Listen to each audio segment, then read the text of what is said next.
name's Dermot O'Leary, and I'm officially the 26th most influential person in the world.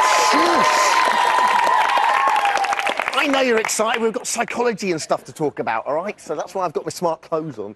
Welcome, my friends, to Celebrity Big Brother's Big Brain. Now you can cheer. The psychology show that confirms all your worst fears. Now, the show's been in therapy since the summer, and I think we're doing really well, and I've found myself, I really have. But on tonight's show, we're going to look at the comings and goings in the house. But first, we look at the psychology of fame. Here to explain that intriguing concept is psychological A-lister, Miss Judy James, everyone. Hello, lovely Judy, how are you? Nice to see you. And you. Oh. Judy, I'm looking forward to this. Apart from the obvious, what's the difference between being a celebrity Big Brother housemate and a normal Big Brother housemate? Well, it's all about perception and pecking order. So if you're a non-celebrity housemate, you go in, you've probably got quite a strong sense of ideal image. You know how you want to present yourself, but the public don't know you, so you're starting from scratch. Right. Status-wise, you're not threatened then. You're not in the pecking order at that stage. Yeah. The celebrity housemates, it's a lot more complex, though, and a little bit more dangerous for them, because for them, pecking order is all. You know, it's all top billing. They've got to be on the top of the bill in everything they do. And what they don't want to do is to slide down the pecking order. So some people have already started to slide outside the house anyway, and they don't want to go any further in there, so they want to work their way up. Other housemates that haven't got into the pecking order, like, say, Carol and Danielle, that we didn't know as well, they can only go upwards, so they're a little bit more relaxed. So it's almost a win-win for them, is it? It is a win-win, you know, unless they do something dreadful, but, you know, they haven't got to worry about the status. Well, I was going to say, does the celebrity's level of fame affect their status in the house? The level of fame does, but it's the type of fame that's really important. I mean, Jade, for instance, I mean, she's got, you know, the television fame. It's the new type of fame. The others have got different types of fame. So it's really changing in there, but there are 4 key types of fame. Yeah, let's go through these. We're looking at talent, proxy, imitation and influence. They're the 4 key types of fame in there. OK, we're going to talk about through all of these. Let's see who you think falls into the fame through talent category. I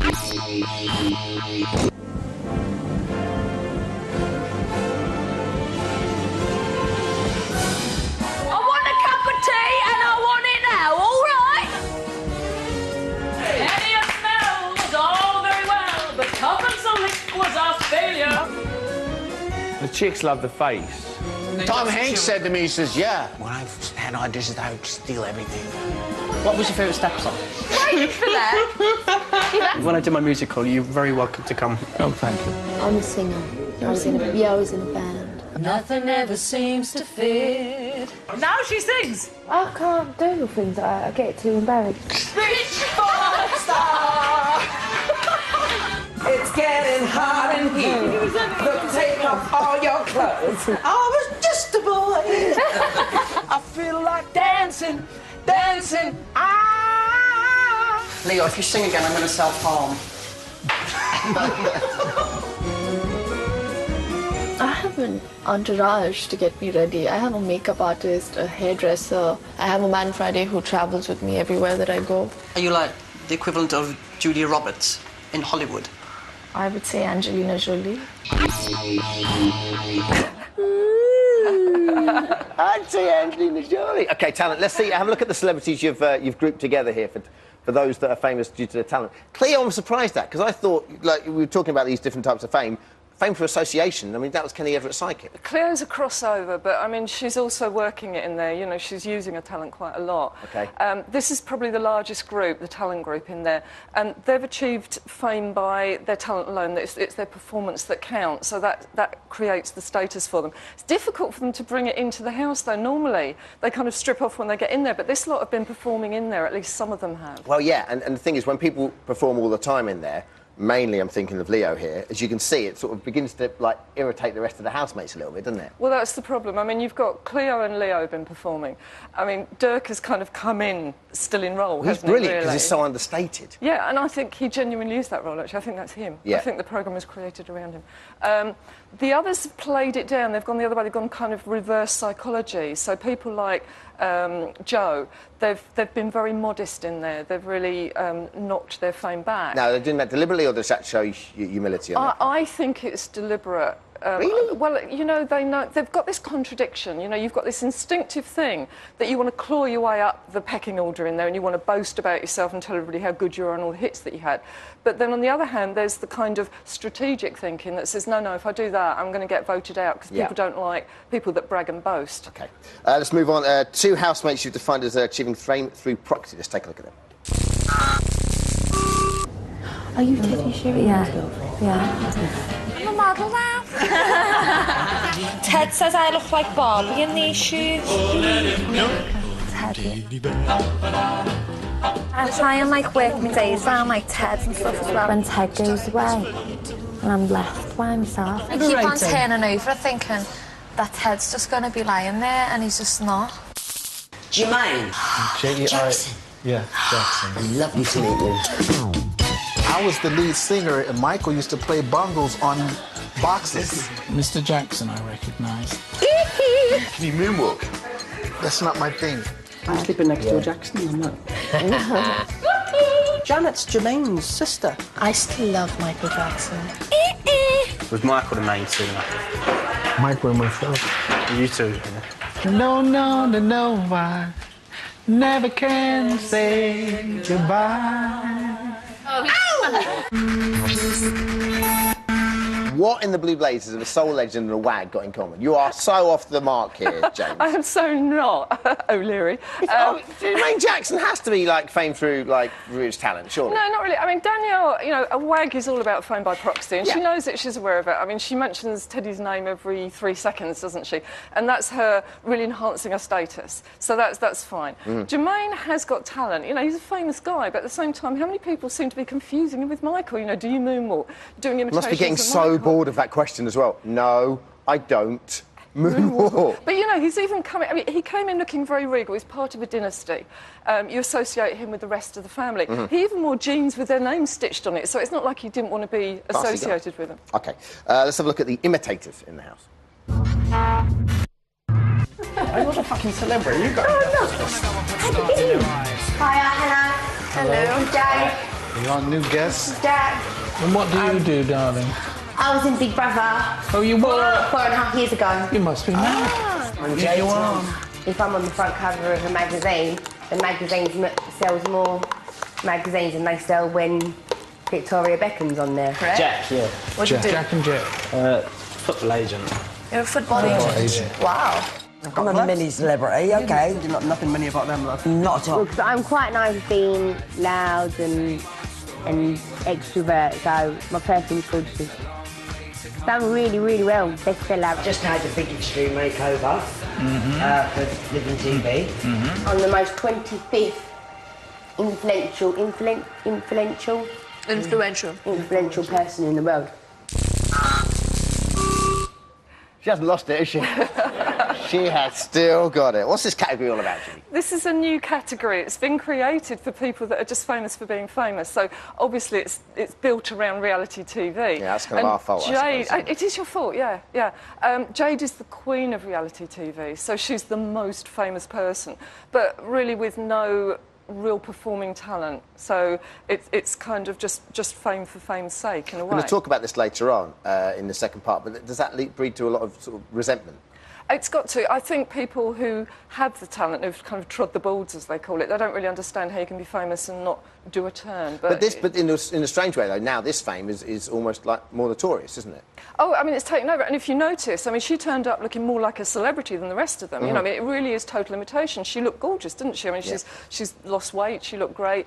She's brought in her own royal family with her. So it's a very strong imitation. Final category, those who've achieved fame through influence. Let's take a look.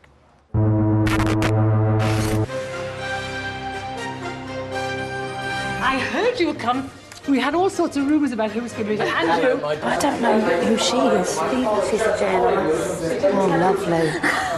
You need that. No, Big question. you're there. Are you getting married? Do they pay well? Do they pay great money? My God.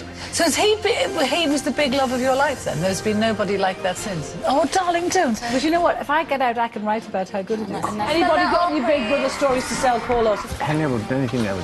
ashamed of it. Exactly. But say so, because somebody's going to find out. Well, yeah, just you say just go, yes. And then it's not a big story anymore. You know, if you hide it, there's 10 stories leading up to it, and then there's the big expose. The headline will be, "What does a punani asks?" Fame, flute, influence is very interesting here because obviously you're just using Carol here, aren't you? There is an only example. Carol in there that comes under this one. I mean, it's quite an unusual category for Big Brother as well. Because she's a journalist, she's actually quite threatening to the others in there. I mean, she could make them or break them effectively. But also with Carol, she's got very strong leadership qualities. So she's what we call a bossy boots. Yeah. You know, so in a way, she's worked her way up through the pecking But she's order. far warmer, and it's been far warmer to them, I think, than everyone really expected. And I think this is kind of what's balanced it and made her a very popular housemate because she's quite nurturing as well. OK, just very briefly, you've put together two lists, these are your opinions, of how famous they are in the outside world and how famous they are now since they've been in the house. So you've gone, let's just talk us through here. You had Jade and Jermaine at the top there on the outside, but now, 5 days in, you've got Jackie and Carol up Well, there. Jackie's leapfrogged. I mean, Jackie is the person now that the whole of the UK is talking about. I mean, if you switch on the radio, she's the person. She's the most famous person at the moment in Celebrity Big Brother, and that makes her uber famous. She's the most famous person in the country, do you think, at the moment? Yeah. What Influential. have we done? Absolutely extraordinary. Thank you very much, Judy, everyone. Thank you. Cheers, Judy. Terrific stuff. OK, it's test time again. As you know, we make our housemates undergo various personality tests, and here is one. Take a look at the sketch of a mountain. If I asked you to draw a road on this picture, where would you draw that road? One of our housemates, Ken Russell, drew this, which is bizarre. Find out what it means after the break. See you in 4.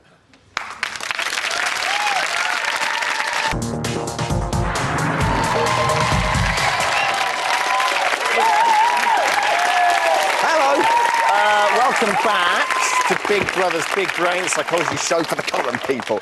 Before the break, I showed you this picture of a mountain. Beautiful. It is thought that where you choose the road indicates certain personality traits. Now, Ken Russell insanely drew this. Brilliant. We are told it indicates the sort of person who will blow up over cheese and biscuits and leave the house on the 5th day. These tests are unbelievably uncanny. It's extraordinary. If, however, you draw a road like this, like Carol did, there you go. That's just got Carol written all over it, isn't it? I'm going this way. It's thought that you're a direct and forthright person who's curious and impatient. However, if you draw a road like this... who do you reckon that is? Danielle? OK. No, it's Dirk. You look gutted now, don't you? Chimping in with Danielle. Indicates a thoughtful and cautious person. You are forward-looking, but you want to make sure you're doing the right thing in the right fashion. If you drew your road like this...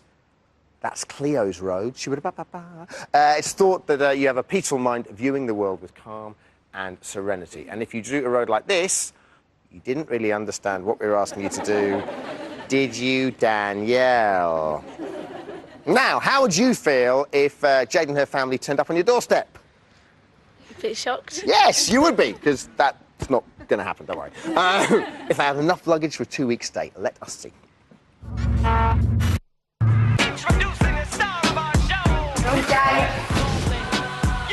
Hi everyone. Oh, I like this.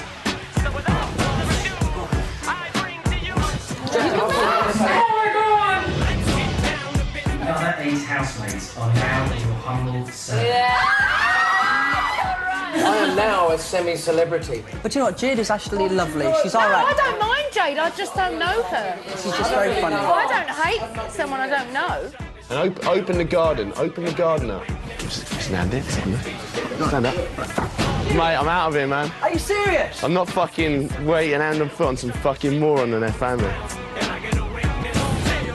would have rather they ate or they drink and then we lost the task, not because you couldn't wait for your hungry belly. I think you're slightly demented, darling. You should be put in a straitjacket. I'm deadly serious, and I would like to go today.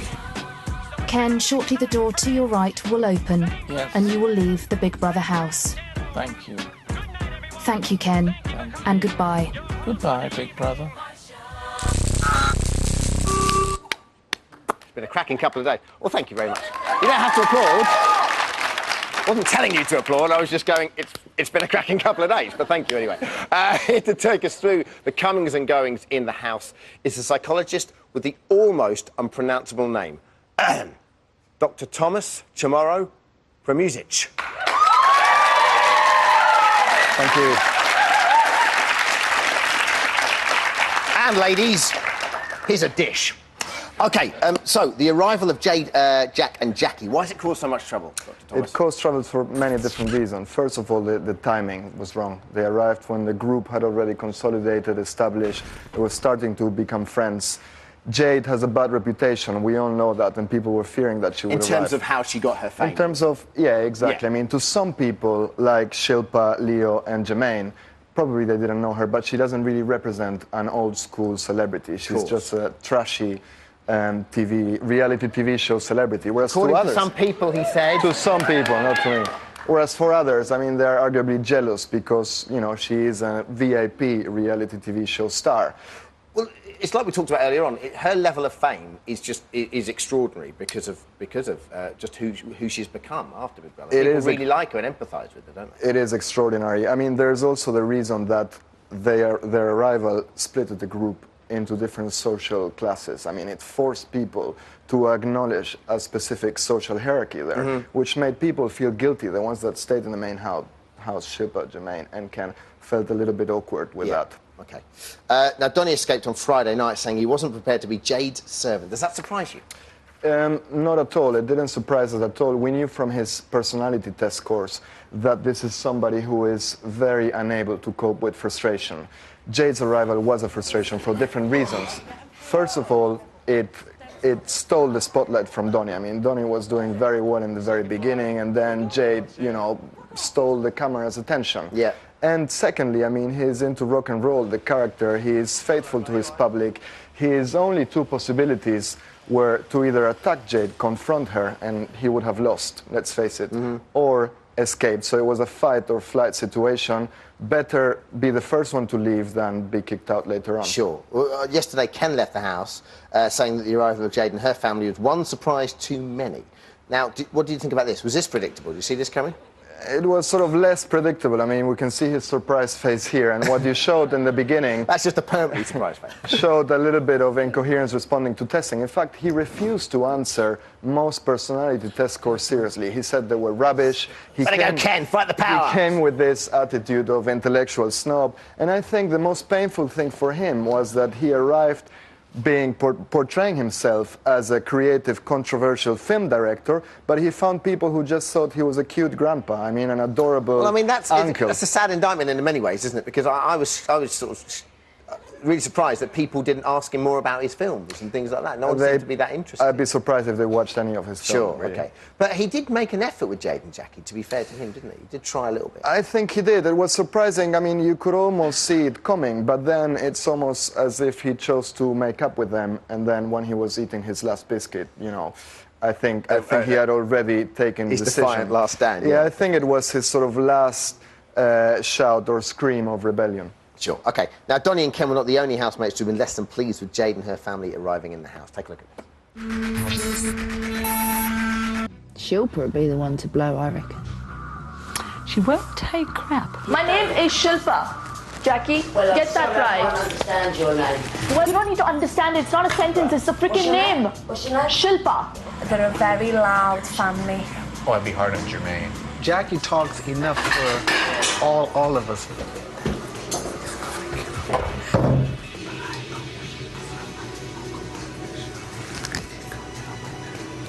Leo's going to go soon. I'm not sure he will. Do you reckon he's a bit of an act? Yeah, he's not going to go. I'm not trying to be clever or witty or anything like that. I just don't think that I want to talk to these idiots any longer. Now, Leo is mute. I just have a feeling that Leo is going to leave.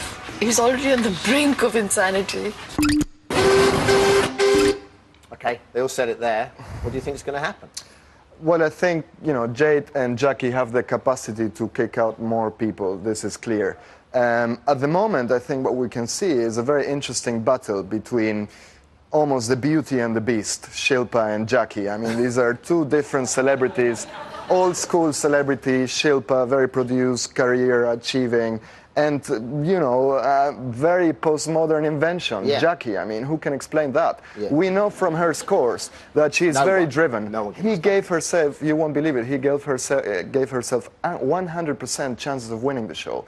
And she scored very highly on a scale that measures need for revenge. Clearly, she's after revenge, and I mean, I think she's after Jade's. She has the capacity to destroy even Jade single-handedly. I want to get a brief take on Leo. Check this, it's an exclusive clip from today. I'm out of here. That's me. I'm over. I quit. I quit. I don't Leo, listen to would you this take shit. a seat so that Big Brother can discuss these issues with you? I'll show you my dick if you like, but that's about it. Just very briefly, firstly, do you think Leo's going to walk? Well, I think he may. He's acting very awkwardly. He's been inconsistent. He arrived as Mr. Agreeable, and now he's acting like Donny. But he does like he likes the limelight, though. I think he does, but he's frustrated. He started to annoy people, even the rest of the servants. You know, I think he might leave. He's the only one who may go. Very lastly, Jade, Jack, or Jackie. There's potential one of those could go. It's likely that one of those would go, I imagine, because they came in late. So therefore, who do you think's likely to go? I imagine it'll be Jack. I mean, he's an ornament. He hasn't said anything at all. He's a pretty face but has no function. People are voting to save, not to evict. I can't imagine anybody voting for him. OK, brilliant. Thanks a lot, Dr. Thomas, everyone. And that is all for tonight. Catch me on Big Brother's Little Brother during the week. And remember, silence can't explain everything. All members of the family in the Big Brother house face eviction. Who stays? You decide. To save a housemate, call 09011 3233, followed by 07 for Jack, 08 for Jackie, 09 for Jade, 10 for Jermaine, 14 for Shilpa. Or text the name of the housemate you want to save to 84466.